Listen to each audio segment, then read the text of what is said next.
Oh, hi, podcast listeners. There's many ways you can listen to the Real Nerds podcast. You can subscribe on iTunes. You can also subscribe on Stitcher Radio. You want to send us a Twitter message? You can do that. It's so easy, at Real Nerds. Like us on Facebook, Real Nerds Podcast. You can visit our website, realnerdspodcast.com, where there'll be a lot of articles for you to not only read, but to listen to our previous shows. Do you like your stories told through pictures? Then you can also follow us at Real Nerds on Instagram. You can also call us, 720-6nerds5. Thanks for listening and enjoy the show.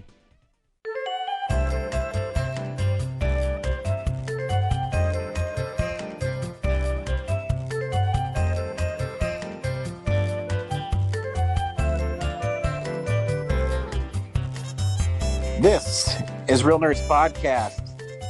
And for 10 years, we have been going to the movies and podcasting our experience to the world by seeing a new movie. This week, we saw Snake Eyes, G.I. Joe Origins. Wolverine. Stay tuned to the end of the episode, where we will tell you if we recommend the film or not, play the trailer, and then spoil the film. We also talk about movies that we have seen during the week, movie news, movies you can purchase, movies. Let me tell you about the movies, kid. Come down to my office, eh? Does that mean I can be in pictures, sir? Yep. But there's a certain couch you have to come to. Oh, God. Ew. Also, next week, August 2nd, which is Monday, we'll be recording our 500th episode. Can Troy McClure host our special? Can who? Troy McClure. You might remember him from such. I'm Troy McClure. Yes, Brad as Troy McClure hosting our 500th episode spectacular. We don't need another. We need another host like we need a hole in the head.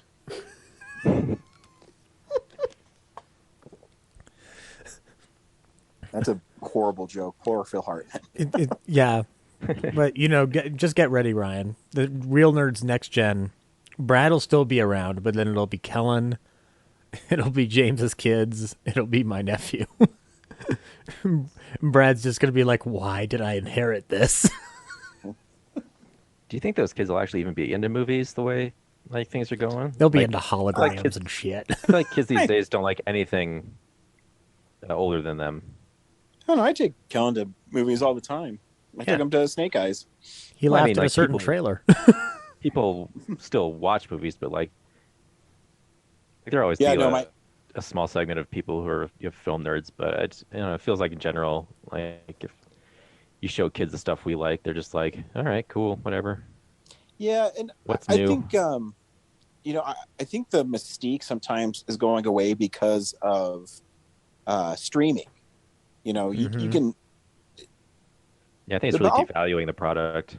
Yeah, I agree, because I think there is something to be said about there is a problem with Netflix and the structure of their films, which I'll actually get into. I watched another Netflix film this week.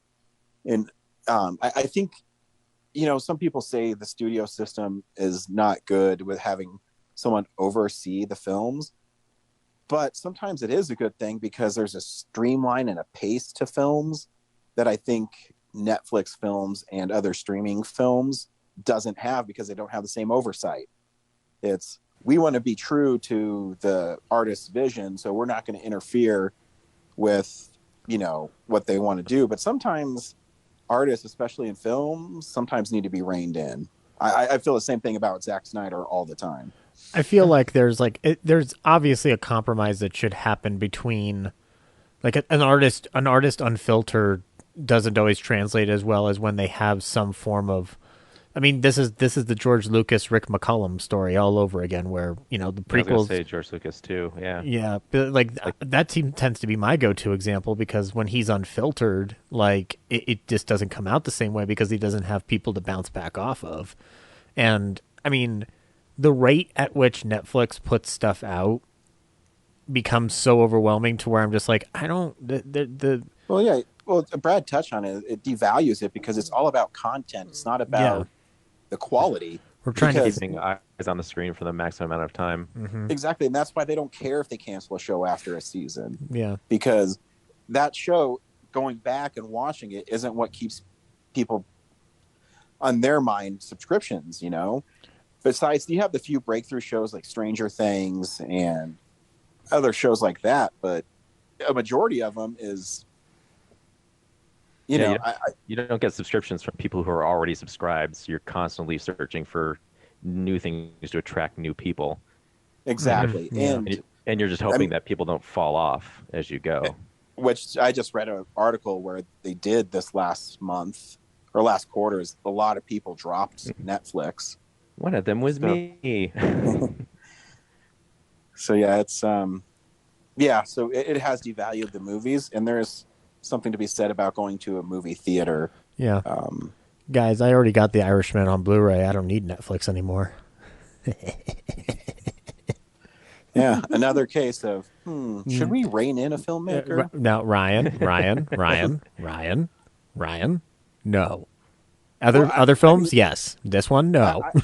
I like Zack Snyder's cut of Justice League, but did he really need that many slow motion shots in it? I'm just saying.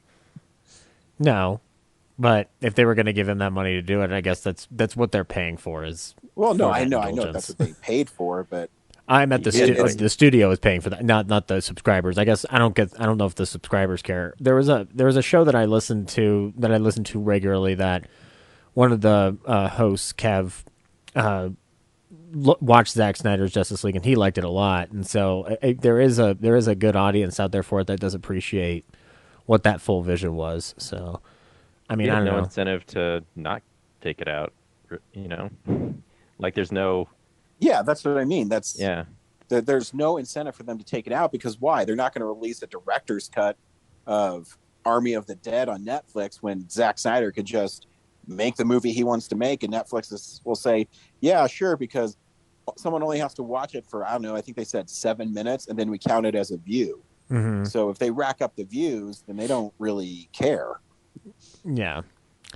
I don't know. It's what it is. For all of the theater's problems, it still makes movies feel special. Yeah. Yeah, and I mean, I think that is the problem. I've read articles on Variety and Hollywood Reporter all week about, is a pandemic to blame? Is it having movies available, like Black Widow?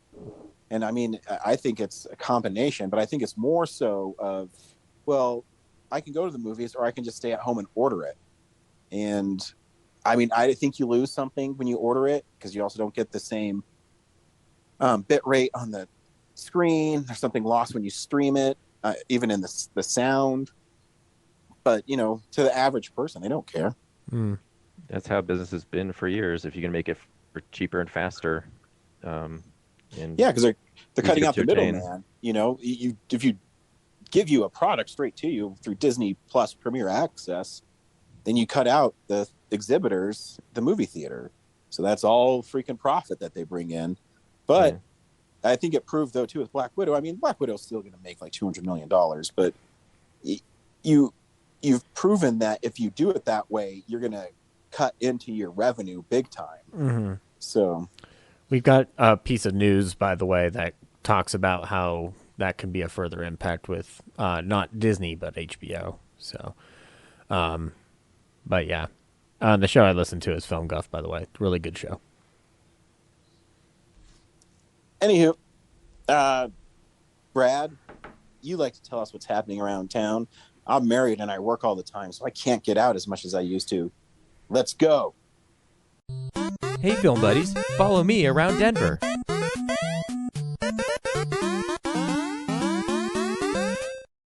You sucker. You'll never get to go to the 88 Drive-In. Fuck. Where you can watch still The Boss Baby, Escape Room, Tournament of Champions, and F9 The Fast Saga. There you go. Or you can be me, who hasn't made it to the Holiday Twin Drive-In at all yet this year, where they're showing Black Widow and Hitman's Wife's Bodyguard on one screen. Fuck, I forgot that came out. And Space Jam: A New Legacy and G.I. Joe: Snake Eyes Origins on the other screen. So right on. And I've got one for the Derry Arts Center. They will be showing Mandibles on Friday Night Weird this week. That's the new Quentin Dupieux movie, the guy who made Rubber. It features a giant fly who's a bank robber. So check it out if you guys want to support some indie cinema up in Boulder. My favorite shot, I actually own Rubber on Blu-ray because I think it's so bizarre. But I love when the tire is just moving back and forth and grinding in like the gravel, and it's like just, I haven't seen that movie in a while. Maybe I should watch that. It's so fucking weird. Have any of you seen the trailer for his new one, Mandibles, at all? I haven't seen the trailer, but I think my favorite is Wrong. Oh, was that his follow-up after Rubber? Yeah. Okay. Still haven't seen that. But yeah, Mandibles looks fucking weird, and I would be totally down to see if I didn't have to work that night. Yeah, that's it. Cool.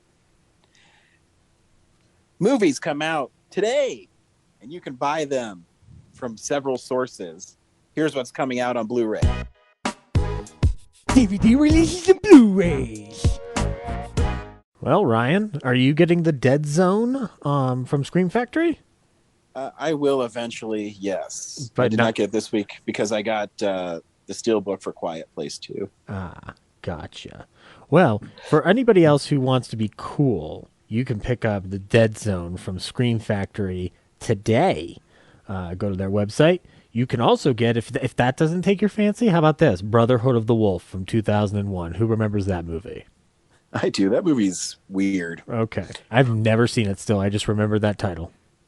It's a French film, and it's this epic historical film that also has werewolves in it. Oh, okay. Neat.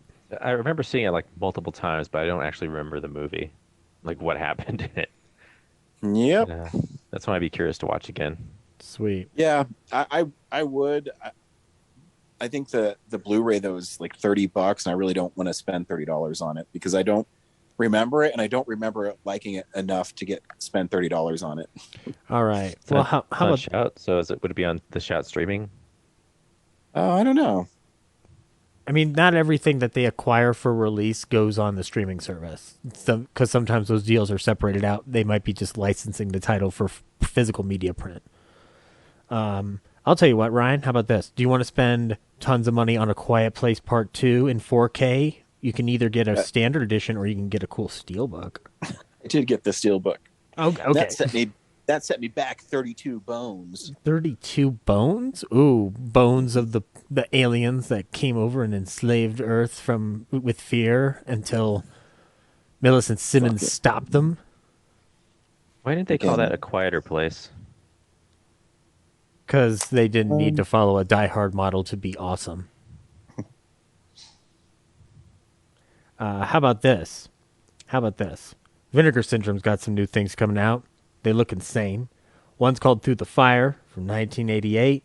The other one's called Killer's Delight, which features, amongst other things, broken glass with somebody's big mouth on it. And then The Lamp, which looks like a Genie movie if a Genie movie were fucked up. So yeah, if you like Vinegar Syndrome and all the fun stuff they have to offer, you could check that out. Not Vinegar Syndrome, but another company I just found out is putting out a second Jack Frost movie, which I didn't realize existed, and Ryan had to tell me it's an actual thing. Yep, I think that's Severin. Yeah, that sounds about right. Arrow, though, is putting out the Dario Argento film The Bird with the Crystal Plumage from 1970. And they are also putting out Vengeance Trails. And these are 4 Western classics. So you will get Massacre Time, My Name is Pecos, Bandidos, and God Said to Cain. So 4 movies, 368 minutes of Western thrills for you in your good old Arrow sack there. And let's see, we're getting a 4K of The Beastmaster from Vinegar Syndrome. From 1982, the Don Coscarelli film. And let's see what else we got here. We are getting the Herculoids, the complete series, the complete original series of the Herculoids, courtesy of Warner Archives. We are getting Shenandoah a James Stewart film from 1965 from Kino Lorber. This looks, yeah. I'm a widow farmer, Charlie Anderson. I'm living a peaceful life with my 6 sons, and then something happens. You'll have to tune in and find out. So yeah, if you want to check that out, you can. Shout Select is putting out a movie called State and Maine from 2000, which features a very confused-looking Alec Baldwin on the poster, looking at a very confused Sarah Jessica Parker on the poster. So if you want to see State and Maine and find out why they're so confused, check that out. And we got Kino Lorber putting out Clay Pigeons from 1998, featuring Vince Vaughn, Joaquin Phoenix, and Janine Garofalo. This feels like a movie I should be aware of, being a nerd, but I don't think I've ever heard of this. Ryan, have you seen Clay Pigeons? I mean, some people have seen Clay Pigeons, some haven't. I mean, you have the people over here who have seen it, and that's cool. That's my Vince Vaughn. I thought that was your Quentin Tarantino for a minute. See, the pigeons, they're clay. And that's what makes it so brilliant, man. This is the plot of Clay Pigeons. He has a firm handshake, a ready smile, and some strange ideas about friendship. His name is Lester Long, and when the bodies start piling up, he generously decides to share the blame. Now the FBI has got the whole town under observation, and Lester has put his new friend Clay over a barrel. The only way for Clay to set things straight is to beat one twisted individual at his own game of deceit and double-crossing. Okay, sure. I'm gonna have to check out Clay Pigeons to find out more. And it looks like Mimic, the director's cut, is being reissued. If you haven't picked up Mimic before, now you have another chance to get it. We've also got Chamber of Horrors from 1966 coming out courtesy of Shout Factory. This looks like it should be a Scream Factory, but I'm not getting a confirmation. I'm assuming this is Scream Factory, Ryan. It has to be. It is. I mean, Shout and Scream Factory are the same company. Yeah, I know. It's just usually sometimes. I guess it's not a collector's edition, so that's why I'm not seeing the fancy print there. It looks like MGM's or not MGM, but Miramax stuff is being re-released up the wazoo. So there's new reissues of Jay and Bob, Clerks, City of God, etc. You can check all those out. And this is one that Ryan will. I don't think you're going to get this, Ryan, but Alien from LA from 1988 is getting it. You know, I would get that if it had the. It's one of my favorite MST3K 3000. This is the burger gag, right? I love the burger gag, and it's just, it's just funny. The movie's not that great, but I always am tempted to get it because I saw this Blu-ray was coming out, and it used to be a movie my friend Brandon and I used to rent all the time because we loved Kathy Ireland. Mm-hmm. There's one joke. The movie's not good. No, there's one joke I remember from it is "Dear Mom, the Golan and Globus have signed me to their new picture. They're giving me $500." That is a canon picture, I think. Actually, it is. That's why the joke is so funny. And then that looks like that's about it, guys. I'm not seeing anything else of any major import. Awesome. Movies have news, and we call it real news. It's real news. We got a bunch of trailers. Why don't we talk about the big one first? Ghostbusters Afterlife. What's our thoughts, gentlemen? Looks like the original with kids. Yeah. And they didn't set it in New York. That's about the difference. Yep. That'll do it. That'll do it today. I think it looks fun. Yeah. Looks well shot. Jason Reitman's a fun director. I'm sure we can get an intriguing Ghostbusters movie out of him. Did they delay it again, or did they push it to November from last year? I thought it was supposed to come out in the summer. Yeah, I have November. No idea.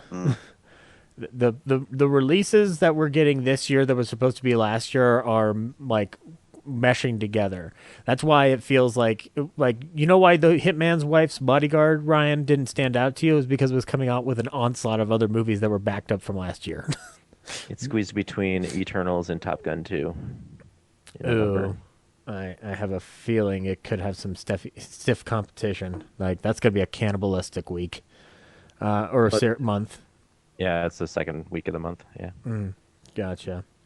Well, that's not all the trailers we got. We also got a trailer for the Child's Play TV series Chucky, from Sci-Fi. What looks fine. I guess I just want to watch the show at this point because it feels like they've been setting this thing up for fucking ever. Hey, Andy, I have my own show. So is it like that they're going off of, I thought it was, I believe it's like they're going off of something like Child's Play 2, like they're continuing off of one of the films. They're not, I don't know if they're... It's continuation from Cold, I think. I would hope so. Or is it Curse? Is it Go Curse or Cold? I don't know. I think the latest one I think is really great. Cult of Chucky was the last one that because we did an episode on that at your house in the before times. That's right. In additional horror news, we got a poster reveal for Jordan Peele's new project, which is called Nope. There is no plot. There's no plot. Is there a grumpy cat on the poster? No. That'd be awesome. That'd be amazing. He makes a horror film with Grumpy Cat. Ryan, it's the horror spinoff to Keanu. The cat they saved gets very angry. No, but we do know that amongst the cast will be Daniel Kaluuya, Keke Palmer, and Steven Yeun from Minari. So, amongst other things. So, yeah, we will have to wait until July 22nd of 2022 to figure out what's going on with Nope. The poster is interesting to me, I guess. It's a cloud with a kite tail floating below it, and it looks like it's above a fair or a carnival. So I'm expecting something very twisted and insane. And I will be there opening night because Jordan Peele has earned my faith and trust in this point. In fact, he earned it pretty much the moment I got out of Keanu. Anywho, we saw a movie last week called Space Jam: A New Legacy. I think we can all agree that Space Jam is not necessarily our cup of tea. That being said, I personally think that, if you liked it and enjoyed it, I'm more power to you. It can be a fun time under the right circumstances, I suppose. But the one person I thought about it this week, and it's actually my favorite movie of the year now. Really? What? I had all that time to think about it, between this last week and this week. So really come around to reconsider my position on it. So don't lump me in with you guys. That's not fair. No, I will say, as much as I did not like Space Jam: A New Legacy, I by no means is it me saying that you should not necessarily go see it, because if you got kids and you want to have a fun time with the Looney Tunes, technically you can't go wrong here. But the original director of the first Space Jam, Joe Pytka, had some words to say. He spoke with Entertainment Weekly recently, and he had this to say. And I thought it was interesting bringing this up because of what the original Space Jam is, period. I've worked with 3 people that have this magical quality that they affect people no matter what. They see them and some light goes on. Michael Jordan, Michael Jackson, and Madonna. All 3 have this quality where people connect immediately without understanding anything about them, and nobody else has that quality. LeBron is a fantastic basketball player. He's a top 20 basketball player of all time. He is not Michael. Maybe they should call it something else. They should not call it Space Jam 2 or whatever. It should be another movie. It's not Space Jam. Space Jam is Michael Jordan. No matter how much LeBron wants to be a great player, and he is a great player, he's not Michael Jordan. There will never be another Michael Jordan. I think somebody's angry because if we're gonna go, it literally says it's a new legacy. I don't. Yeah. Somebody's angry that another director technically directed a better movie than him from a technical standpoint. So I just don't really care. But it just found it interesting that the director of the original Space Jam, who, by the way, it's been reported throughout the production history that he was removed at a certain point and that other people had to finish his work, that somebody's just, got a little bit of anger in their britches that their feature film career didn't take off. I don't know. Just to me. And also, just because Michael Jordan is one of the greatest basketball players of all time does not mean that other basketball players aren't going to emerge and take over his throne. And it's as if though things keep moving and evolving and changing and growing. So, yeah. I mean, I don't like Space Jam: A New Legacy at all, but LeBron James is a better actor than Michael Jordan. Yes, absolutely. Not even a question. So, yeah, we've got an update in the ongoing feud between Dwayne Johnson and Vin Family Diesel. Ryan, I think it sounds like The Rock is exiting this franchise. I don't know. Yeah. Well, why would he? He doesn't need it. Yep, he doesn't need it. He's got Jungle Cruise. It was Jungle Like Cruise coming out. And he's got Black Adam. Yeah. And whatever other movie he's doing. Sounds like he left before this 9 was even made. Yeah. Oh, yeah. I think he did Hobbs and Shaw, which maybe was it's a fun movie, but maybe it's a contract thing where he had to be in 4 of them. But he doesn't need it. I mean, and he's a better actor than Vin Diesel. I don't think Vin Diesel is a good actor at all. And we talked about it on our episode where it felt like F9 was a course correction for Vin Diesel's ego. And it's just not as good. He's not as charismatic. There's no way I would see Vin Diesel be the lead in a superhero movie. I don't mind him as I am Groot. He doesn't do anything. But yeah. It's I feel like The Rock has Schwarzenegger's charm, but like better. Yeah, no, I agree. There's something, he has this magnetism about him, and The Rock actually seems like a genuinely nice dude, where Vin Diesel does not. And the quote that Johnson gave seems to affirm your statement, Ryan, because he was very, very kind in his response to Diesel's comments about having to give tough love towards Johnson on the set of this, because he goes, I laughed and I laughed hard. I think everyone had a laugh at that, and I'll leave it at that. And that I wish them well, and I will wish them well on Fast 9, and I wish them the best of luck on Fast 10 and Fast 11 and the rest of the Fast and Furious movies they do that will be without me. Yeah, that too. And obviously Vin Diesel has no idea what The Rock said, because The Rock's real problem with him is he would show up late constantly and hang out in his trailer. Mm-hmm. In the original thing, I don't know, was it like 3 years ago?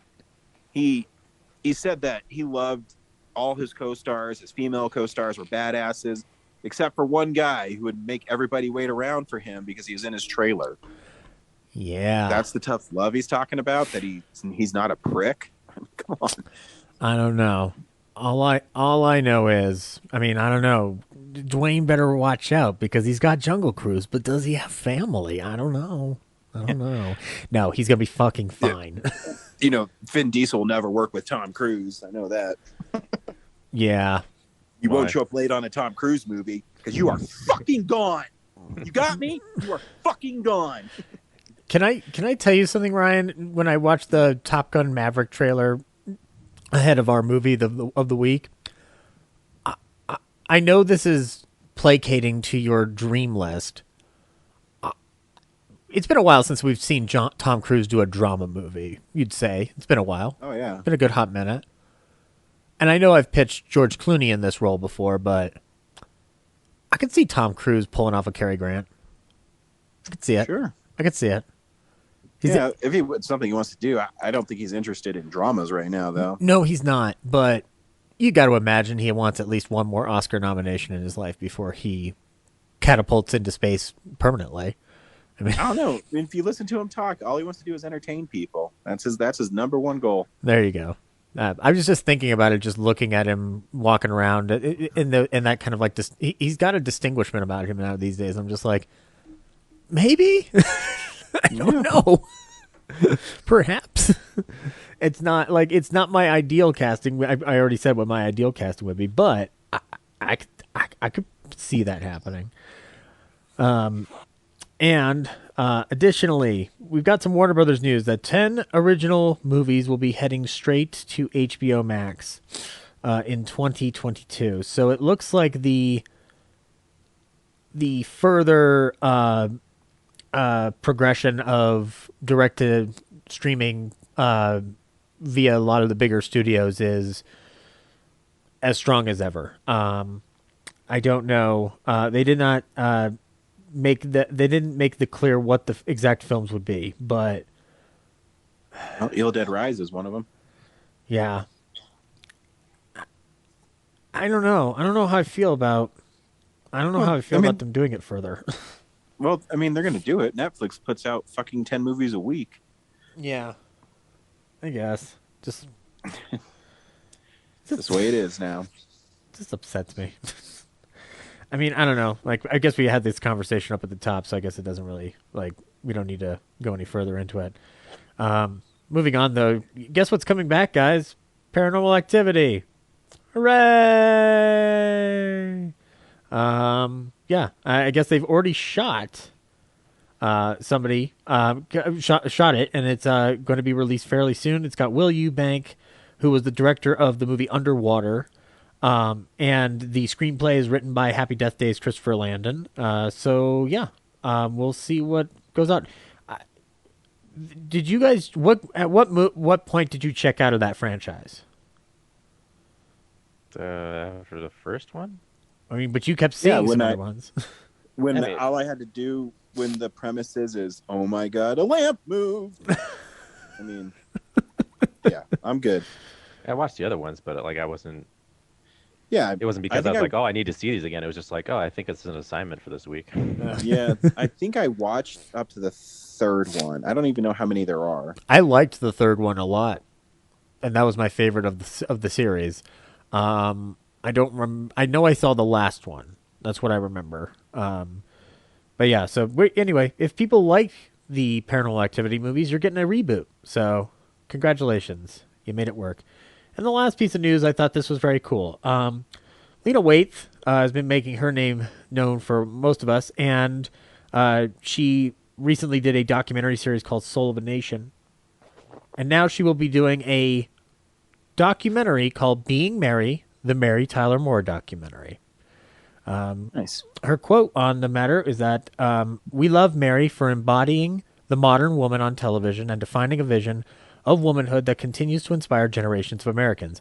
In Being Mary, we will honor that legacy by sharing her brilliant and nuanced life, says Adolphus, who was one of the additional creators of this piece. So yeah, or James Adolphus. So it's Lena Waithe and James Adolphus together. So yeah, I'm surprised it took this long to make a Mary Tyler Moore documentary, to be honest. Seems like that should have happened a long time ago. People have made documentaries. They're usually just on TV. Yeah, but I meant more in terms of the impact that her show had. Like, I know that they've had like behind the scenes documentaries on television, but like somebody not wanting to do that as a documentary feature film seems kind of strange to me. But anyways, it's happening now courtesy of Lena Waithe. So hooray. And that's news. We watch movies throughout the week in a segment we call What We've Been Watching. So, yeah, this is the stuff we've been watching. Brad, what'd you watch this week? Quite a bit. Ted Lasso season 2 dropped, and I forgot that I watched season 1 all in one night because it had been out for a while and all the episodes are posted. So I got to the end of episode 1, I was like, oh, right. I can only watch this one episode, and I have to wait another 10 weeks to watch the rest of it. Dang it. Should have restarted my Apple Plus later. But yeah, it's still pretty good. It's kind of a soft season opener because it was really about getting all the characters reacquainted and reminding you of the previous season. And they introduced a new character. There's a team psychologist who gets hired. And at first you're like, okay, well, there's this new character, big deal. And then by the episode you're like, oh shoot, this is his big dilemma as coach. This team psychologist is going to do so much better than him counseling these people. And, you know, the thing that makes Ted special is that he can, you know, he's an idiot at coaching soccer, but he's really good at motivating people. And now someone else is doing that job better than him. And that's where this season's headed. And I was like, oh man, I feel so dumb for not recognizing that until the very end scene. So that's cool. And then because I had Apple Plus and there was only that one episode to watch, I also started watching Physical, which is Rose Byrne's show about this woman in the 80s. She has an eating disorder, and her marriage is kind of falling apart. Her husband loses his job, and she falls under the spell of, I guess, jazzercise. While she's walking around the mall, she stumbles into watching an aerobics class, and she just gets really into it, and then she starts finding all these ways to turn that into a business so she can make money, because apparently she has blown their savings on these I guess retreats to like a motel where she orders like 5 orders of cheeseburgers and like eats them all and then throws them up. And yeah, now she's kind of broke. And then her husband decides to start running for city council. He's played by Rory Scovel, and suddenly they need campaign cash and there's none. So she does all these weird like under the table deals to try and get money. All the while there's like an inner monologue. So she'll be talking to the characters, and then she'll talk to herself in a mean, sarcastic way about them, usually about their appearance, or she'll be hard on herself about her own weight and stuff. So yeah, it's a little bit of a Glow vibe with like the aesthetic, obviously because it's the 80s, but it's also very feminist. So, but yeah, it's intriguing where it's going. I watched, I think, 8 episodes.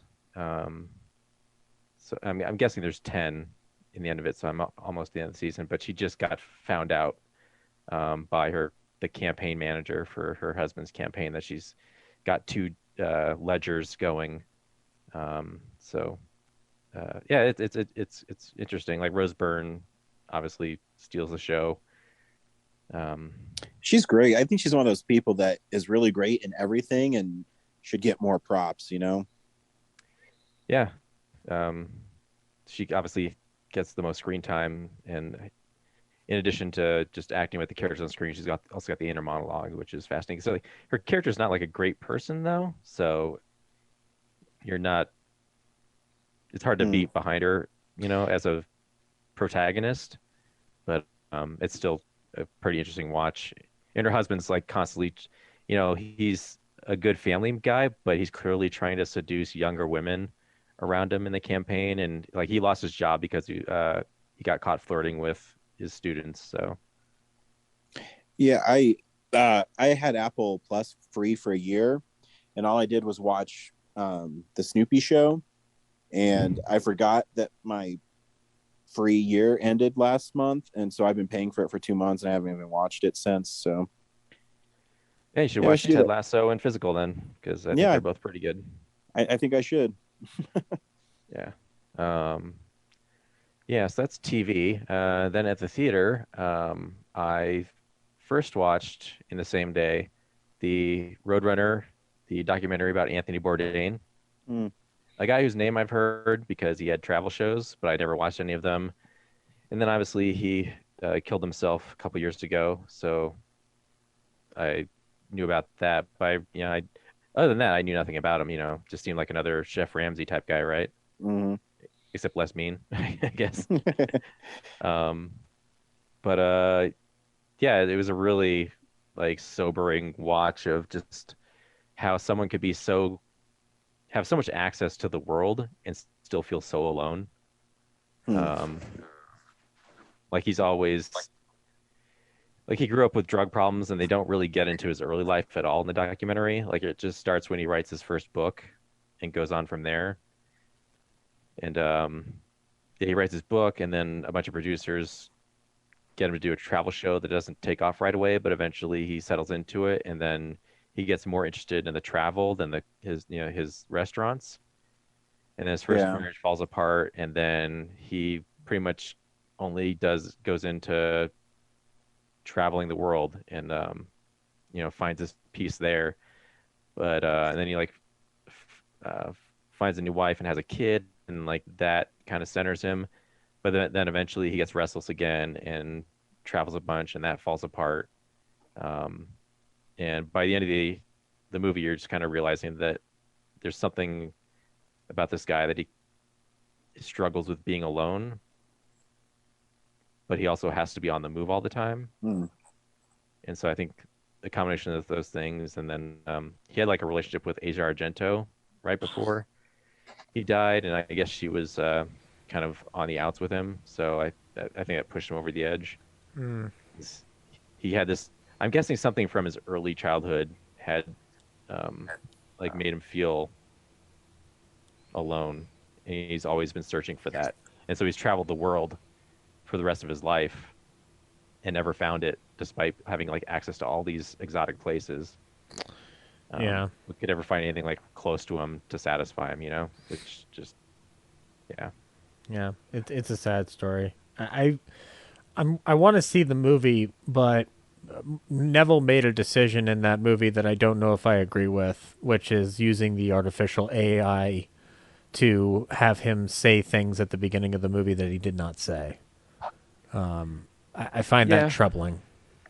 That's probably not ethically okay, but there's a couple other things, like with The Loneliest Whale, again, like the documentary filmmakers are kind of characters in the movie, Mm-hmm. So that's kind of odd. Not to the extent that The Loneliest Whale was, but like I think a couple times they show behind the scenes of who's making it is involved in the actual documentary. It just seems like that it seems like the intent, however noble it is, comes off as disingenuous when, I mean, especially if Neville's making a claim that his former wife was okay with this, and then the former wife goes on Twitter and goes, "Excuse me, I did not approve of this."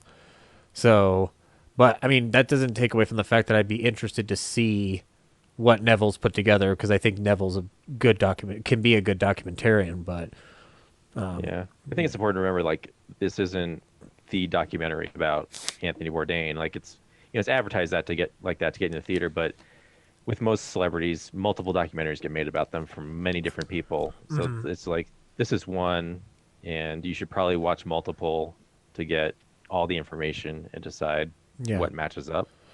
So, I'm not watching this and going like, all these things are true about Anthony Bourdain. I'm just like, it's one of many insights. Yeah, and I think it's more than just learning about his life. What I got out of it was just like watching, like with most celebrities, these people who have a lot of access to everything you think would be happy, and they're not. No, yeah, it's still an empty void. It's not a news story. Yeah. But it's interesting to hear that perspective, though, from a guy who meant a lot to a lot of people, from what I understand. So yeah, but I'm also a guy who had, for a person who is that famous around the world, I really didn't know about that much about him until he died. So yeah. So that was good, and then right away I saw Pig right after that, and that was really good. And I wasn't, after the first act or so, I wasn't sure, but then by the end I was like, wow, this movie, I'm so used to Nicolas Cage getting he's the wild, unhinged actor who will, take his performance to every end of the spectrum. That's his shtick now. And this movie is not that. So I went into it thinking that was going to happen, and this is a straight up, real dramatic, earnest performance of a guy dealing with loss. And it is a very slow burn, but it's very satisfying by the end of it. And it's just very early on, he's just a loner in the woods, this pig, and he uses that pig to hunt for truffles to sell them to the Portland restaurant scene. And in the middle of the night, a bunch of assholes come by and steal his pig and beat the shit out of him. And then he has to work backwards to find out where his only friend in the world is at now. And it takes you to the weird underbelly of the Portland restaurant scene, where there's Fight Club level underground street fighting and Godfather level restaurateurs. And there's something I really want to say, but I can't because it's so good it'll spoil it regarding his performance. But I think I'm just gonna have to save it because it just helps with the anticipation so much. But he's I'll leave it there because I feel like I'm gonna it's fantastic. I think I got to go check it out this week. Then this is the fourth review I've heard somebody say that this is not the Nicolas Cage you're expecting, and I'm too excited now. Yeah, not at all. Like, oh God, that's good. It's like Willy's Wonderland, where he says so little, but it's also not over the like insane, you know. Mm-hmm. Like it's just like a understated dramatic performance, and it's also shot really well. Like the movie looks gorgeous too. Forgot to say that. So, and then there's like, you know, I guess the part I can't say is he's a former like celebrity restaurant. He's a former celebrity chef. Mm. So he's got this mystique about him, and for most of the movie you're wondering like, why did he leave all that? And I thought that was fun after I just watched the Roadrunner documentary. And here's another guy in a fantasy world dealing with loss. So I was like, wow, that's a weird double feature I walked into. Weirdly connected. Yeah. But yeah, that's great. And I think that's it. I've been watching SNL. I've finished all the recent stuff, and I've gone back to watching from the second season on, and I'm in season 4 now. And season 3, it's really picking up into the show that we know it is today. Like they've really ironed out all the kinks, and it's kind of running on the rails that we've known it for 40 years. Mm-hmm. Who's the big cast member there in that season? I was shocked. I thought Chevy Chase was on longer, but he only lasts until like the first episode of the second season. So now it's just Bill Murray, John Belushi, Gilda Radner, Lorraine Newman, Garrett Morris. Garrett Morris like doesn't get enough appreciation for how great of a singer he is. Oh, singer, comedian. That guy was fucking great. He's still, I mean, I think he's still alive actually, so he's still great. Yeah. I didn't know he was such a great singer. Like, obviously he's a great comedian already, but like also it's kind of sad because he's often in sketches either with other people, like he's like a side character, or he has to do his own sketches to be a main character, which is really disappointing. And then a lot of John Belushi's sketches are really mean to women. Yeah. Like he's often, fake punching out Gilda Radner or Lorraine Newman, and they do joke about, like, even as early on as then, about how he and Chevy were both the ones with the big egos, I guess.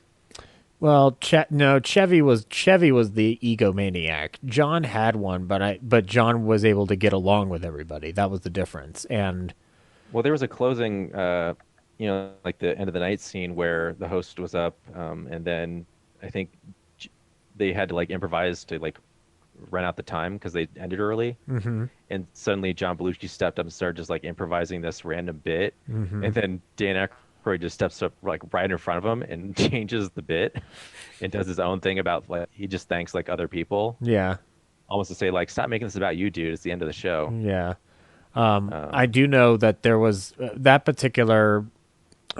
I'm trying to remember if it was Jim or if it was Bill, but when Chevy comes back in the middle of, I think it's season 2, to host the show after he had left, there was backstage tension like crazy, and I believe it might have been with Bill because Bill was the new kid on the block, and there was some kind of like, there was this feeling that Chevy Chase leaving early was like him getting way too big for his own britches, and there was just animosity like permeating the room. Yeah, there's jokes in the episode about how he's like already into his movie career. Yeah, and that's very much a result of them. There still being some residual effects from him just leaving early all of a sudden, because there really was no reason for him to leave as early as he did, other than him just having a big old ego about it. Yeah, and now in season 4, Animal House has come out, so like there's a lot of jokes about John Belushi doesn't need the show anymore because he's got a movie career going. Yeah, and like, I mean, arguably, John's become the star at this point by season 2 or 3. So it's, and Bill Murray's like cementing his footing there. Yeah, he just took over a Weekend Update from Dan Aykroyd. Mm-hmm. I'll tell you who doesn't get enough credit on that show is Jane Curtin and Lorraine Newman. Those two rock. Oh yeah. Oh God, yeah. Um, Also, Steve Martin and Buck Henry, like hosting twice per season, just like wow, I've seen them so much in just 4 seasons. Like obviously Steve Martin, he's the second longest host behind Alec Baldwin at like 15, Yeah. I think, shows. But like most of those shows are from these first 4 seasons. It's just like it's weird to see a host that many times, like twice in one season, Yeah. and then each season, him and Buck Henry just are on so much. It's almost like their show. It's almost like if they could have gotten them on a permanent basis, they would have reached for that, but they were already so big that there was no way Lauren's show was going to tap them at that point. Like it wasn't the big behemoth that it is now. Yeah. And I mean, I love Buck Henry's stuff on it, but this is around the time when Steve Martin starts doing Two Wild and Crazy Guys, which I don't know how well that bit holds up anymore, but it's also That's not even the worst one. There's a Buck Henry one where the sketch is just he's an uncle who is a perv to his nieces, Gilda Radner and I think is Lorraine Newman. So it's just him like trying to sneak photos of them or try to get them to like ride into his lap. It's like, ugh, so gross. Yeah. Like obviously adults, but just the implications of the sketch, like that's it. Like there's no punchline other than that he's just a creep. Yeah. Yeah. And then there's like John Belushi's Samurai. He's just like doing Asian caricatures. You've already There's got even like a cold open where he shows like, no, my performance of this like Chinese leader is different from the samurai because Japanese do this and Chinese do this. I'm like, oh God. Yeah. Ugh. Yeah. But you also got Steve Martin in the Conehead sketch at this point, right? Yeah, a lot of Conan sketches. Those are fun. And there's also like Bill Murray and Gilda Radner are like this like geeky couple or something. Like I can't tell if they're boyfriend and girlfriend or just platonic friends, but they're just there's a couple of weirdos. I don't know. Yeah. I forget what their character names are, but It's like it's flat out like awkward flirtation. Like that, Yeah. like the basis of the sketch. It is adorable. It shows you how great an actor Bill Murray was even that early on. So, and it also reminds you how great Gilda Radner was. yeah, that's what I watched. Zach? I did not watch a ton. Mostly Looney Tunes. I had to do research for a ballyhoo on Mel Blanc. Because we covered one of his radio shows, which was the Mel Blanc Show. Because he did a bunch of radio shows, but that was his own show, and I had a guest on where we talked about why that show didn't succeed, where pretty much everything else Mel Blanc touched turned to gold. But it compelled me to go back to the Looney Tunes, so I popped in. I finished up the entirety of the Bugs Bunny 80th anniversary box set because I'd only gotten through the first disc when I got it. And all those cartoons are double dips from the Golden Collection, but they look so beautiful. Like it's hard for me to watch the versions that are on my Golden Collections ever again because there's just detail that those guys took the time and effort to clean up. That I was texting Ryan, like, it's so great that they did this. I just need them now to start applying this to all the other Looney Tunes because there's no reason we can't have Daffy Duck cartoons look this neat and clean. Like Duck Amuck needs to be remastered the way all these Bugs Bunny cartoons are being remastered. And it looks incredible. You get lost in a painting, whether it's Friz Freleng, McKimson, Jones, or Clampett. It's all magical. And I went back to the older Golden Collections to kind of watch some of the other shorts that I hadn't gone back to in a while. It was interesting watching a particular one involving Porky and a stray dog who wants Porky to adopt him. Because the opening, and I texted this to Ryan, but the opening is like a dog announcing like it's a new thing. It should you should have one in every home. What is it? It's and it just goes to a card of him going me, and then he just starts looking cute. And I sent that to Ryan. I was just like, this is how Laura's going to get you to buy a new pet. Just this elaborate scheme.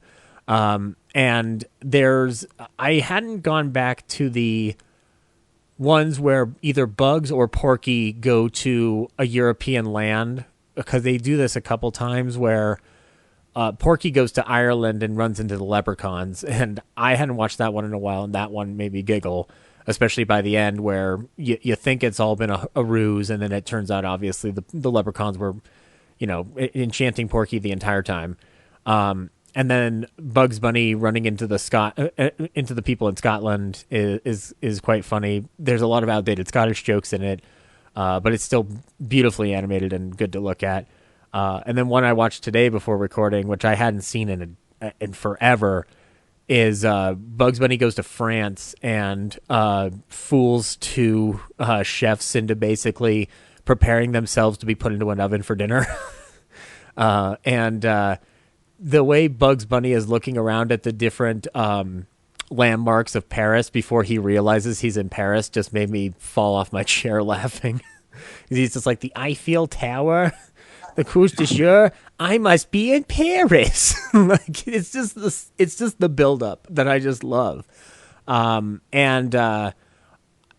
actually went back and did something that I've been wanting to do for a while with these cartoons, with Clampetts in particular. As I went through Wabbit Trouble, which is a early Clampett outing with Elmer Fudd and Bugs, and this is Fudd before he really gets streamlined into the thinner persona, because Elmer Fudd's been through like several variations. He's got like a bigger head but the smaller body in one iteration, and then he's got a smaller head and bigger body in the other iteration, and in the final iteration it's kind of like this mesh between like a reduced version of the earlier appearance. And I freeze framed, I want to say, 3 key scenes or setups in that cartoon, and I just looked at the individual drawings and how they stretched. And Darabont is the one that points to this in all the documentaries. Is like, if you freeze frame them, they're just like their own painting. And now I'm convinced if there's ever a way to find the in-between art for a Clampett short that exists somewhere, it's highly doubtful it does. If it does, I want to get one of them, because it is like an impressionist painting that he makes of the Looney Tunes cartoons. It just looks incredible. And those are even on standard def, and they still look amazing. And then the only other thing that I watched this week, apart from listening to that first hour of the Cary Grant series from Secret History of Hollywood, which is amazing. You should check out his Patreon. It's great. But I saw a movie called Jour de Fête from 1949 by Jacques Tati. I'm doing this for an upcoming Ballyhoo. This is a movie that, before I was even finished with it, I texted a picture of the title to Ryan, and I was like, Ryan, I know you don't like French films, but this is a French film I think you might like. It's basically about a postman who is a cyclist postman in France in the post-war years, who is delivering mail on his regular route to this very small village, and he is he's kind of like a amalgamation of Keaton and Chaplin and all the different silent comics from America rolled into one little ball. And you just see like a series of comedic stunts by Jacques Tati playing the lead role as this postman Francois. And I have not laughed so hard in a while at a movie that wasn't like from the golden age of Hollywood, or like just seeing something different and seeing it from a new lens was really cool. There's stunts in this movie that put anytime somebody's done a bicycle routine in a movie, even Pee-wee, they're all put to shame by Jacques Tati. Like, it sounds rough to say, but the stuff that he's doing on this bike for my comedic amusement is amazing. There is a scene where he is sketching off of the back of a truck, where there's conveniently a desk in the back of this truck, and he starts writing out the postal information and putting stamps on the letters he's about to address before hopping back on his bike and getting off of the truck. Like, it's just an incredible sequence. And at one point I wanted to take that the clip of this and set it to The Power of Love by Huey Lewis, because it just reminded me so much of Marty McFly in Back to the Future. So yeah, if you're looking for something from outside of the US that kind of emanates the feel of early film comics from America, this movie may be right up your alley. It's just delightful, and it's only 87 minutes, so dialogue is not really important. It's far from pretentious. Like, the movie could have literally been made in America. It just happened to be made in France. So there's probably lots of cheese and wine. No. You know what there is, though? I found this interesting. So, like, one of the instances in the film is that they learn through this documentary film, which is clearly a fake spoof documentary made inside the movie, that American postmen are more efficient because they don't rely on bicycles anymore. They now they show this documentary footage of people being repelled into tall buildings, and they claim that these are the way mailmen in America work. And then they show footage of a male model contest and say, like, every year in America, the U.S. votes for the sexiest postman on their block. So they just find a way to work with, like, archive footage to tell this story of, like, France feeling inadequate from America's post-war momentum, after having come off of the war and being the only real financial superpower left after everything was devastated. So it really, like I said, it doesn't really feel pretentious because it is, like, getting down to earth. There's not a lot of wine, Ryan, but there's cognac drinking in this movie up the wazoo. Like, everybody's drinking cognac. So they're going off stronger liquids. And at one point, Jacques Tati tries to ride his bike through a bush, and it does not work, and it is funny as shit. Anyway, that's all I watched this week. Yeah, I didn't watch very much. I rewatched 21 Jump Street. Nice. Because our 100 favorite films is coming up, and just going through the list, I says, I haven't watched that in a while, and it's still really funny. You know, you always you catch things in movies like that you might have missed before, or, you know, things you've loved.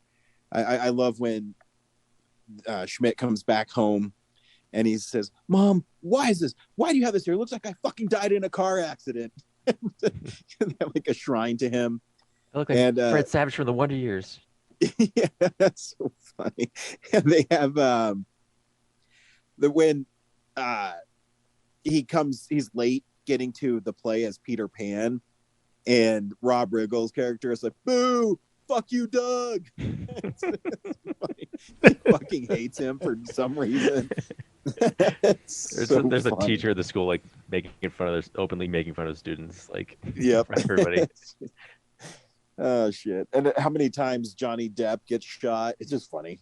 It's just so gratuitous, and the movie's so great. I started watching 22 this week, this morning, but I haven't had a chance to finish, and it's really funny too. And I love Dave Franco's character in it, how he's the douchebag hippie guy what it's like to be cool in high school now, where they just punch the black kid. Like, whoa, you punched him because he was gay? No, he just happened to be gay.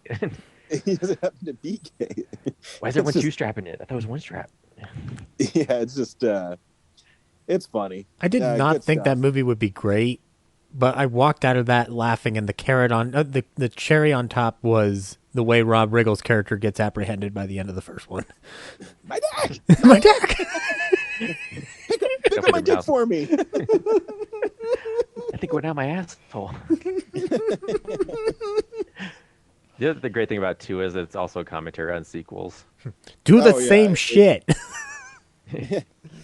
Yeah, it's Ice Cube is great in that. Infiltrate the school, find the supplier. But what if we infiltrate the school, find the supplier? Get this guy some water. He's black. He's been through a lot. Yeah, 22 is funny when they, we're literally across the street.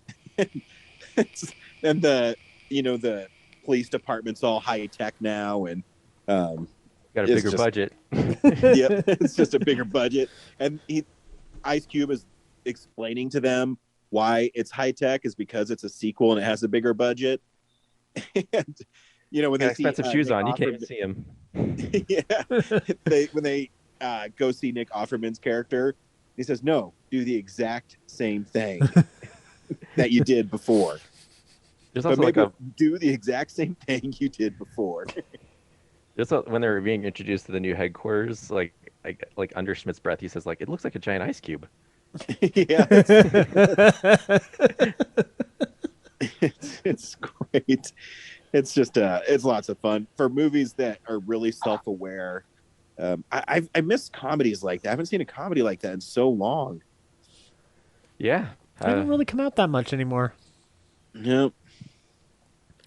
Or at least not in the way not in that kind of big way, like a big rollout like that. They're usually independent comedies at this point. Yeah, I can't think of anything recent in the past 2 years that is a comedy like that. Palm Springs would have qualified, but that was more of a Hulu thing, wasn't it? Yeah, but that also had like a strong dramatic narrative to it. Exactly. I kind of just want something to be silly and fun. Holy shit! When did I get stabbed? That's awesome. But yeah, there is that undercurrent of what it means to be best friends, but yeah, I guess it's a little like Palm Springs, but it still seems like it's more bonkers like Superbad is. Yeah. Yeah. Yeah, it almost seems like those are the end of an era. You know what I mean? Yeah. And Brian, if you still haven't watched Brain Donors, that might fill your cup a little bit. That's one I still think you'll like, from Dennis Dugan and Pat Proft, produced by the Zucker brothers. Yeah, I need to. Yeah. You didn't pick it up yet, did you? No. I need to just find a way to get a copy to you ASAP. It's 71 minutes. You're just going to laugh the entire time. And the only other thing I watched this week it's on Netflix. It's called Blood Red Sky. It's a vampire film that takes place on an airplane, and it's really like a mom and son story. This lady is a vampire, then she gets bit by a vampire when her car breaks down, or her family's cars breaks down a few years before, and her husband's killed, and she's keeping her vampirism at bay with these drugs that she takes. And while she's on this transatlantic flight, it gets hijacked, and she gets shot. So she turns into her vampire side and starts attacking the hitchhikers, the terrorists. And it's gory. Like the violence is really cool. One of the annoying things in it, have you guys ever seen Godzilla 1985? No. So in it, it's like a joint production of Japanese, and then they bring in Raymond Burr to be like the American side. So there's about 1/4 of it that's in English, and then the other is dubbed Japanese. So this film is German, but they have English and American actors in it as well. Huh. So is it people we'd know? Sure. What's that one? Fuck, I forget his name. Like Dominic Purcell or something. Oh, okay, okay. I think that's his name. But it's it's kind of cool, but it kind of gets distracting because some people are dubbed. The little boy in it's dubbed, and he sounds like David Cross in Run Ronnie Run, where he's going Ronnie Dobbs. It's it doesn't feel right. But then the other actors are speaking English while the other ones are dubbed. And I said, man, this is kind of annoying. So I brought up the options on Netflix, and you can watch it in German, but then you're watching it and they're speaking German, and then the English actors are dubbed in German with English subtitles. So it's really bizarre. And I mean, the violence in it is cool. It's kind of a unique premise. But like I was talking about at the top of the show, it's too long. It's like 2 hours and 10 minutes long, and you could cut about 30 minutes off of it, and you'd still get the same story without all the superficial bullshit. It takes way too long to get going, and the last, I don't know, 20-30 minutes it just feels like it's dragging with no conclusion in sight. Yeah, so I mean, it's cool. If you have Netflix and you like horror films and you can get past the weird dubbing stuff, it's a fine 2 hours, I guess. I don't know. That's all I watched this week. I forgot to ask you when you were talking about 21 Jump Street. Was their police academy like your police academy? Yeah, I mean, it's a lot of testing, written tests, and a lot of we call them practicals, where you have to do a lot of physical stuff and practically apply it to your job. Did you do the like warehouse thing with the dummies where you run through and like try not to shoot the civilians? Not to that extreme, but you do have to do a course when you do firearms where you have to what we did is you had to do 20 push-ups and then run to the instructor, and he'd ask you a trivia question. What is the mascot of Alabama's football team? And then you'd have to answer it right. And if you didn't answer it right, then you had to do 10 more push-ups. And then you'd have to run to the next area. And the next instructor would say, okay, the suspect is wearing such and such clothes. And then there'd be a bunch of, targets that have these clothes, and you have to identify the right one in a certain amount of time. The big thing with that is you don't have to read anybody their Miranda rights when they're arrested. Your Miranda rights only come into effect when you're in a custodial interrogation, meaning you've been arrested and I'm interviewing you about the crime I believe you've committed. So I have to let you know that you have the right to not answer my questions, which is the Fifth Amendment. So you have a right to be attorney. I mean, technically, you do have the right to be your attorney. When you graduated, did you whisper to yourself, "Get ready for a lifetime of being badasses"? Oh yeah, flipping my gun in the air. Wait, yours is loaded? That's not as fun. Did you also put your tongue back in your mouth? Put it in there. I don't like that. Fuck yeah, motherfucker. Oh shit. Yeah, it's fun. I love that movie. See, as that being my profession, I can look past the stuff that doesn't really happen when you're in police work because the rest of the movie is entertaining. So, I was gonna say, as a police officer, can you steal a student driving car and then just go on a chase on the highway, and fire guns randomly across the highway? No. To catch your guy? Yeah. I mean, can you take someone's car? Not really, because that's still a crime. So, we need this car. Oh my God, you are so beautiful. Yeah, don't worry, someone's gonna pick you up on the side of the road. Why didn't it blow up yet? I thought it was gonna blow up. Here, pretend you're sucking like you're sucking my dick. Why do I have to pretend I'm sucking your dick? Just pretend you're sucking my dick. You're the one wearing the Peter Pan costume. Oh shit. I love that movie. This week on Real Nerds Podcast, we saw Snake Eyes. Brad, do you recommend Snake Eyes? I don't know. I'd say as far as the G.I. Joe movies have gone so far, I think this is the best one of the three. But, we live in an age of the Marvel Cinematic Universe, and a lot of the action sequences in this movie were really incomprehensible. I don't know if it was just me, but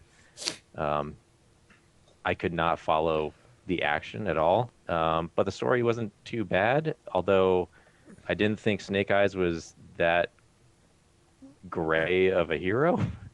And according to what I've talked to some G.I. Joe fans, and that apparently is not that accurate. So I don't know. I think overall the story was pretty good, but it's not the best thing out there right now. Zach, should people see Snake Eyes? I don't think so. I was really bored in this movie, to be honest. Now, the good news is, when I went to go see this movie at the Landmark Greenwood Village, their credit card reader wasn't working, so they said, yeah, you can just go right on in. We don't care. To which my reaction was, you guys just opened after a pandemic. Don't you need ticket money at all to stay afloat? I don't know. I think they're contractually obligated to show the film, even if no one buys a ticket. Gotcha. I think I've read that somewhere. Oh, yeah, that makes complete sense. But it was more just like, don't you think you'd want to, actually take my money? Like, did you take the free popcorn and the drink there? No, I don't didn't. have that anymore. No, I didn't. I didn't. They don't even have it anymore? Yeah, they took it away. Really? Huh. You didn't notice? No, I didn't, because when I went to go see Cruella there, I didn't even bother to get popcorn because I was running late. But no, that's they took out the machines. Like, it's all behind the counter now. Yeah, I was really disappointed. So it's not included in the ticket anymore. Nope. You got to buy it separate, which makes sense because they got to make money. But it's a bummer because that was the great thing about that place. Yeah, it is. I still like going in there. It's a nice little environment to sit in. But anywho, though, as far as Snake Eyes is concerned, I got to be honest, I was really bored. I mean, in a world where I've seen the Mortal Kombat movie, this particular adaptation of a big franchise that's going towards like a martial arts territory just kind of left me a little bit nonplussed. I think Henry Golding's really good as a performer, and he does capture my attention, but the rest of the pieces were very hard to really give a shit about. And by the end of it, for a movie that's 2 hours, which with credits is probably about an hour and 50 minutes, this thing drags really long for me. So I don't know. I guess like ultimately for me, G.I. Joe hasn't been a franchise that's been worth sticking with because they've barely been able to get anything out of it movie wise. So it's almost just like, why was this even made right now at this point? But it is cool to watch Henry Golding be an action star and have top billing in a movie like this. So like, I can't completely fault it, but I don't think it's worth your time. I'm actually more in the boat with Brad. I actually think this movie is pretty fun. I didn't expect a lot going into it. In fact, I totally forgot it was coming out until a couple weeks ago. And I actually think it's really fun. And I think some of the cinematography is really cool. I like the fight scene in the alleys of Japan where they had the neon lights going. But I also agree with Brad. The action, it seems like it's edited poorly and it's too quick cut. So it's really hard to follow it sometimes. Because when they just kind of settled down and let the action play out, it looked really well. But there's times when he's fighting all the dudes in the wharf, I guess, where they're fishing. Oh, with the Yakuza gang at the beginning?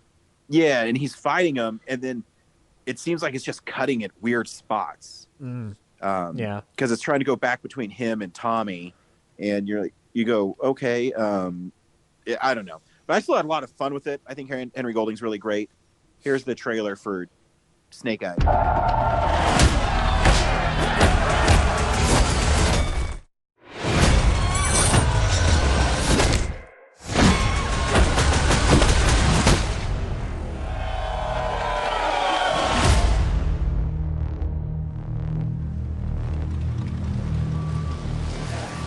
Wish boy! Boss wants to see you. Am I in trouble? Someone is. This man betrayed our trust.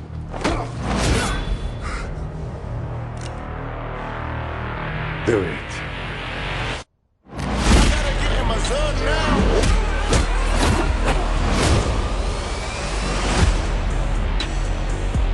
You saved my life. We are going home. I don't have a home. Not yours. Mine. I can't change your past. But I can offer you a purpose. For 600 years, our ninja have brought peace to the world. I believe in you.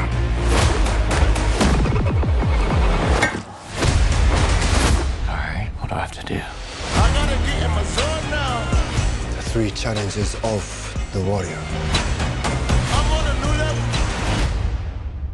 The 3 challenges and the what now? If you survive, you will gain access to our knowledge and our power. Cobra is coming. What's Cobra? A shadow organization devoted to global revolution. I've been following you for some time. Do I know you? I know you, Snake Eyes. Join us. This is your destiny.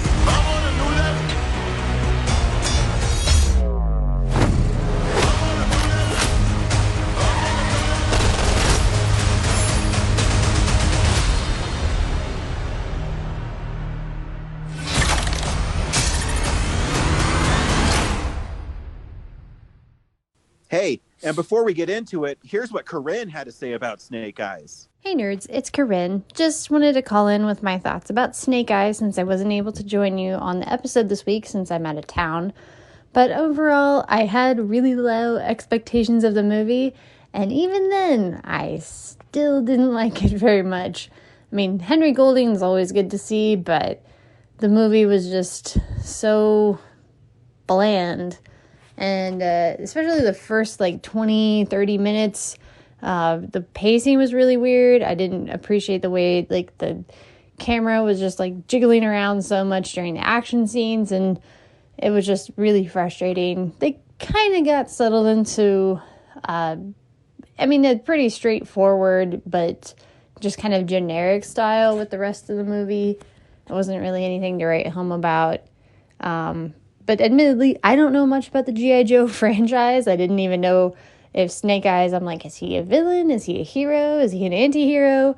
Have no idea. And then at the very end, when we get the whole Storm Shadow thing, I'm like, oh, I guess that's another person on the franchise and he's a villain? Okay, so this was the hero origin story for Snake Eyes and the villain origin story for Storm Shadow, I guess. Okay. It was, I wasn't tempted to walk out at any point, but I was definitely maybe it's a good thing I'm in the theater, because if I was watching this at home, I probably would have clicked off at some point or whatever.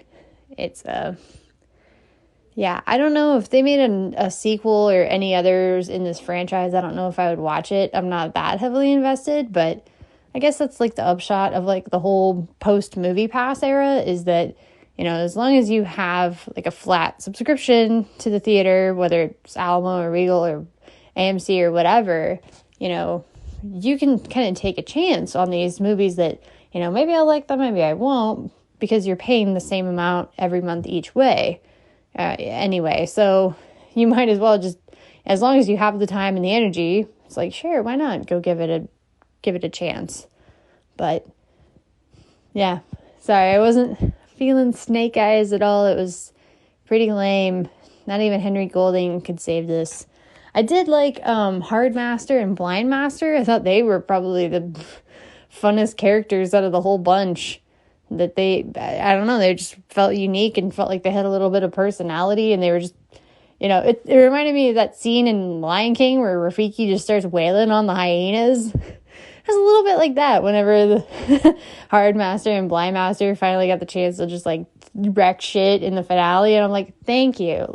Let's actually see them be masters of their craft rather than just saying just generically wise things about finding your self-center, whatever bullshit. So yeah, definitely would not recommend Snake Eyes, even though Henry Golding is a very talented and handsome actor. Dang it. So charming. So I am excited to see The Green Knight this weekend. I've been really hyped for that ever since I saw the poster, trailer, whatever. It's just gonna be a good time, I think. So maybe I'll have to talk about it with you guys when I see you for the 500th episode next week. And until then, hope you all have a good time. The only thing that Corinne liked about it was Henry Golding. Surprise. I don't think it's very fair to expect tea and biscuits out of this movie. That just doesn't seem what they were going for at all, Corinne. No. Did it feel too that it should have been rated R? I felt like they should have embraced the violence. Okay, thank you for bringing that up, because maybe that's why I was a little nonplussed, because every time they look like they're about to cut away to somebody bleeding, it's conveniently not there. Like when the chief of security gets hit on the nose and she grabs her nose and you think she's gonna pull out blood and whatnot, they just conveniently hide it away. Anytime somebody's about to show blood, they conveniently turn or something goes on, and I was just like, just show some blood. It's not like, I don't think anybody's gonna care. It's wasn't the Retaliation, didn't that have like an obtuse amount of violence when it came out? I remember it being rather intense. So yeah. Anyway, Snake Eyes follows a young boy whose dad is killed by the twist, Cobra. You can see that coming a mile away. And he grows up to be a martial arts guy fighting underground, making money. And he catches the eyes of the Yakuza, and then he works on a dock. I don't know. Some of the plot in the movie, I just rolled with it. Somebody's got to gut the fish to stow away weapons for arms dealing. Ryan, you know this. I just rolled with it. You know, the part 2. How did he know he had to get blood from Tommy to open up the vault with the ultimate MacGuffin? Because they said the line that blood is more important in our family, or is the most important thing in our family. I didn't even catch it. No, early on they explained that the vault opens with like his DNA. So I remember that. But I actually really liked the scenes too with him and Tommy. I thought it was really an interesting dynamic, and I thought it was a cool plot twist that he kind of worked for the bad guys too. Mm-hmm. Yeah, apparently that's not Snake Eyes' origin story. Yeah, I don't know anything about his origin story, so I don't know. Yeah, Jesse was telling me that Snake Eyes really screwed that guy over. Like Tommy's not supposed to be that much like the villain. Like Storm Shadow is his opposite, but like to get there, Snake Eyes did some awful stuff. Is Snake Eyes an actual bad guy, or is he a Joe? I don't even remember. My brother used to love G.I. Joes. I don't remember anything from it though. I was just told he was a Joe, but like I sat through the movie not knowing.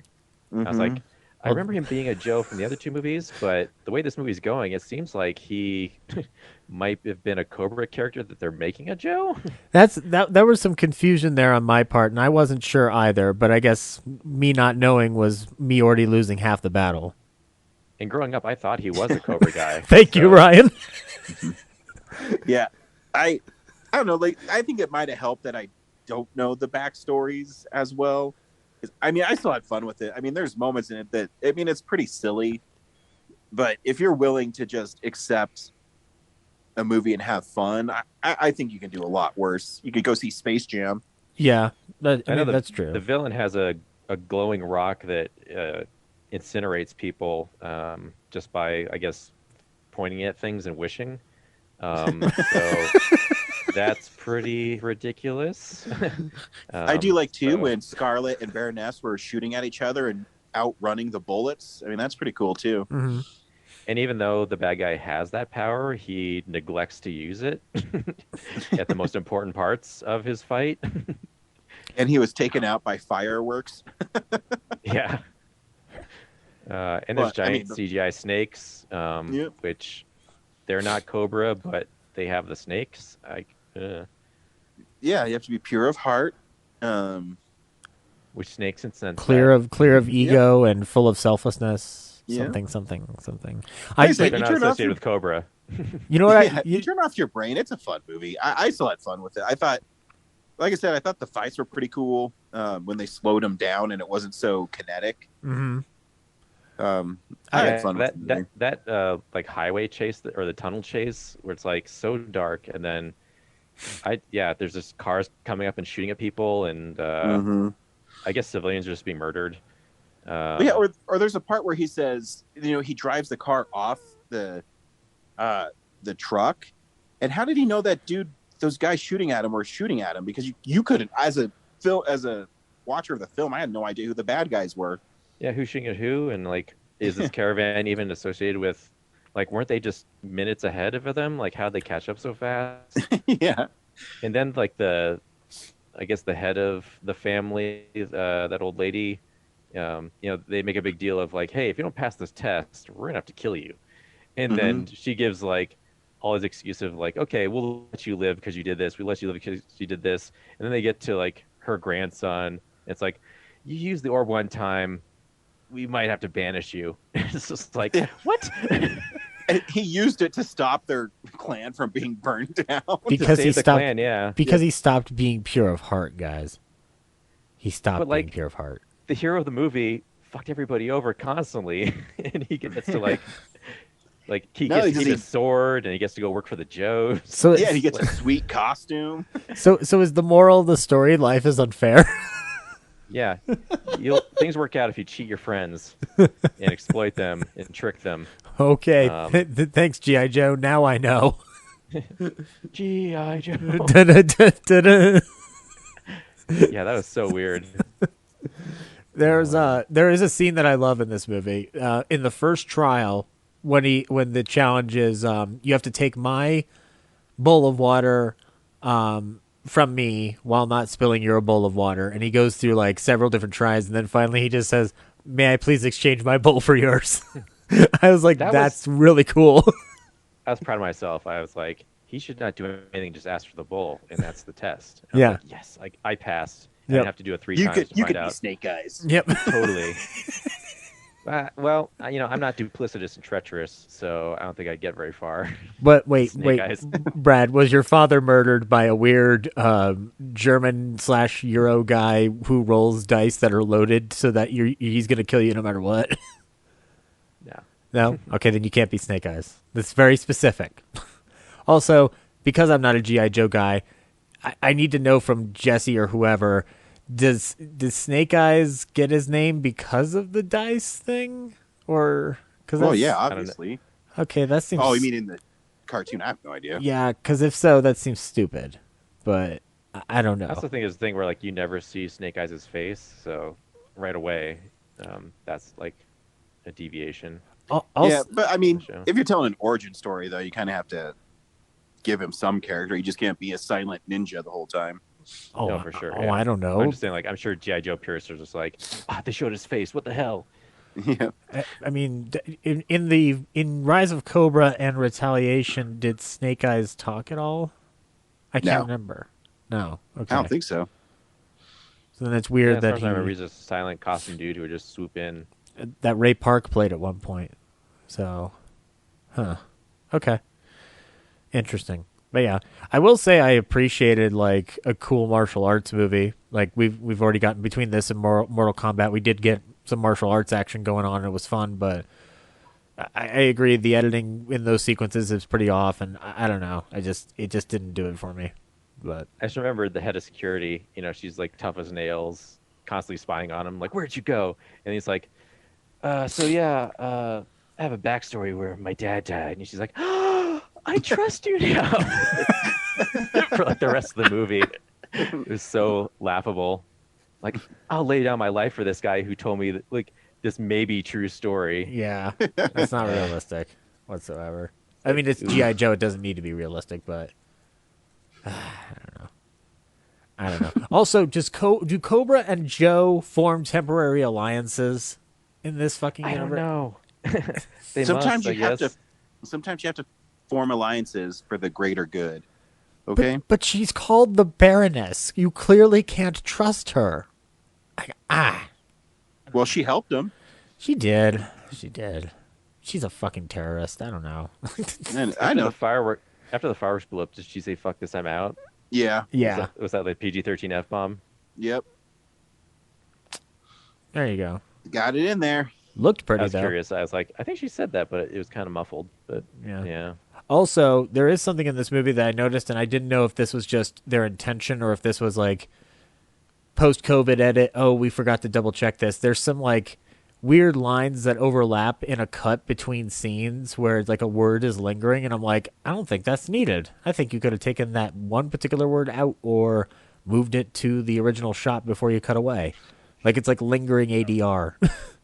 I didn't even notice. Oh, I mean, I'd want to like pause it and like go through the moments and be like, is this needed? Tell me. If I'm crazy, that's fine. But I mean, I already am. But anyway, yeah. Yeah, it's clear they're trying to, reboot the franchise kind of to do the Marvel model of introducing the characters, and eventually, there'll probably be a huge Joe team up movie. But that's what I'm saying. Was like I've seen Marvel movies, and a lot of this stuff you got to raise the bar on. Yeah, it's not as I've been saying this for 10 years now. It's not as simple as just connecting everything. You know what I mean? You have to have stakes involved, or people have to be aware of what you're doing. That's why when Nick Fury shows up and says, the Avengers Initiative, people know what you're talking about. You also have to have characters that you can actually care for and that aren't just designed to make toys. So that's another important thing to have. Like, it's great having Samara Weaving in there, but I'm just like, does Scarlet need to be in this plot? Like, is it Agreed. really that essential? Or the Baroness, Yeah, you're right. I mean, it's cool, but it's definitely not needed. It just felt like there to like reinforce that it's a G.I. Joe movie, because everything else could just be a Yakuza movie, Yeah. Well, then you guys wouldn't like my idea for the ending of this movie, which would have been having Cobra Commander being told about Snake Eyes, and he goes, "Snake Eyes, I have to keep my eye on him," and then that's where the movie ends. I was once a man. What they need to do is just have someone step out from behind a wall and just go like, "Pork chop sandwiches." No, that'd be awesome. Yes. And you need to get Joseph Gordon-Levitt back as Cobra Commander. I was once a man. Has anyone watched the G.I. Joe movie, the cartoon? He says that constantly. Yep. That's why I'm saying I was once a man. Because they turn him into an actual snake. Yep. You need to make a remix of that, like with He-Man singing what's going on. You just need to have a remix of him going, "I was once a man." I was once a man.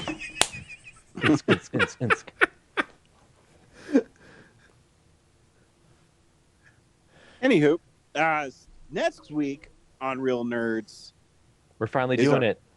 500th episode, 500. where we will reveal the 100 films that the Real Nerds think are the best over our 10 years.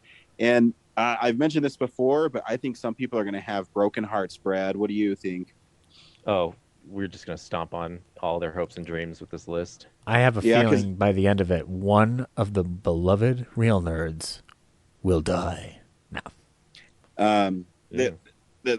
I'll drop this little tantalizing piece of ham. I don't know. There is several films that are only on one of the nerds' lists, and I'm talking about every nerd, that are ranked really high that did not make it on the list. It's simple math. It's going to happen. Yeah, it's really fascinating when I went through on some people would have, one movie really high and no one else would pick it, and it would not end up on the list. And I'll also give this little thing. So I mentioned that, if the number one films are worth 100 points, all the way down to 100 is worth 1. The film had to get a total of 99 points to even make the list. So there's a lot of interesting things. I have a lot of interesting facts about the list that I think might surprise some people. It's okay, Ryan. If it took 499 episodes to hear you say the phrase "tantalizing piece of ham," it was all worth it. I don't care. That's the name of the documentary on the Real Nerds podcast, is "A Tantalizing Piece of Ham." I have no idea where I pulled that from. I'd also like to reinforce that this isn't just our favorite movies of the past 10 years. It's our favorite featured movies. because there are some great movies that I love that we didn't make as an episode title. Yeah. That I've watched. Like we've watched way more than 500 movies. And we actually have way more than 500 episodes. Yeah. But official episodes. It's not everything. It's just based on the featured movies. Yeah. Yes. So, there's a lot of great things that I love that, like Father's Day wouldn't make the list because we didn't do an episode on it. I have a feeling that Keanu didn't sweep in somehow. Well. I did post today on our Twitter feed. So for some reason, Corinne only put in 50 movies. But by doing that, she gave a lot of points to movies that maybe wouldn't have made as big of impact if she hadn't. So I don't know if she was doing like a joke because I always tease her about Pride and Prejudice and zombies. But I had it at 101. I forget. I had it like in the 30s. And she had it where it had 60 points and it almost made the top 100 because of it. Really?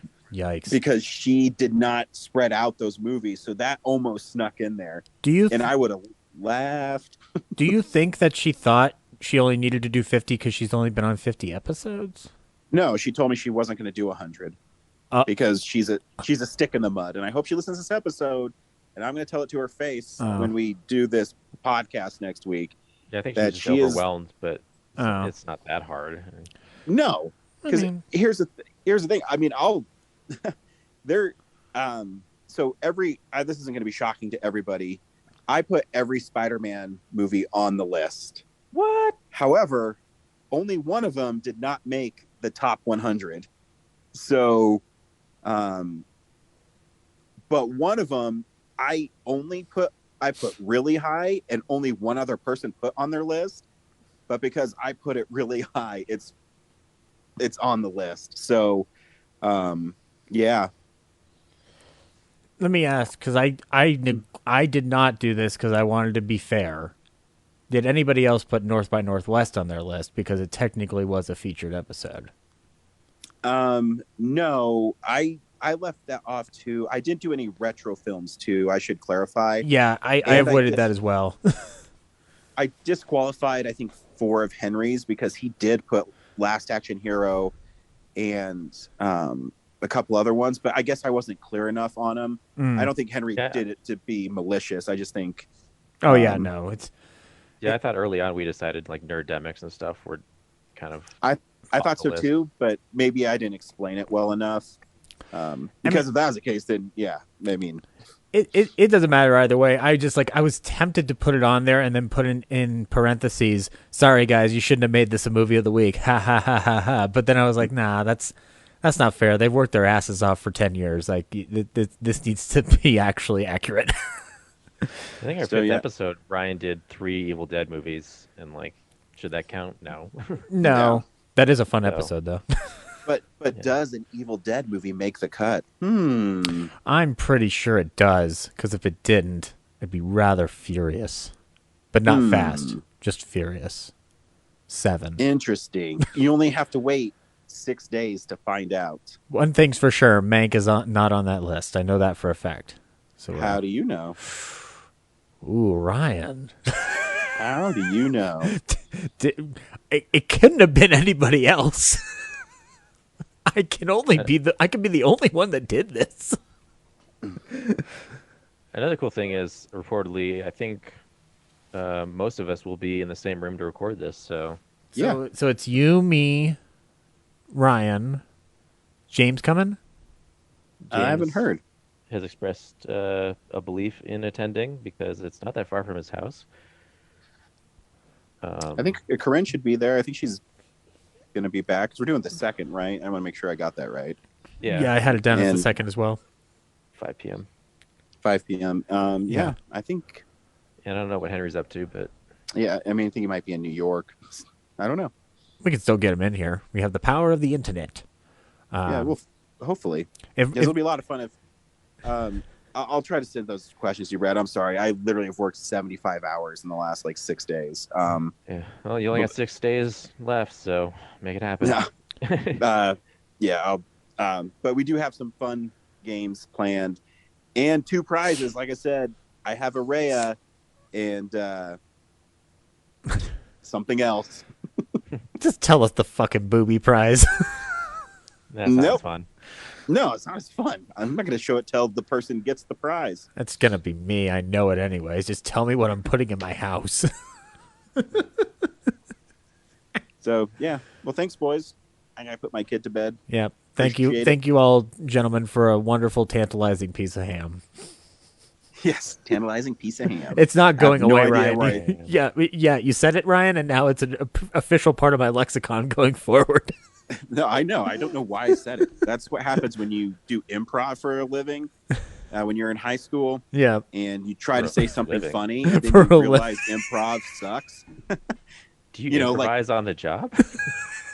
Like, I mean, in high school, and it reminds me of 22 Jump Street, where they're like, "We need suggestions." A dirty tampon. Something else. I forget all the suggestions, but it's funny. Yep. Yep. All right. Well, thank you, everybody, for 499 tantalizing pieces of ham, and we'll see you for the 500th. Right. That's right. The juiciest ham. Bye. Bye.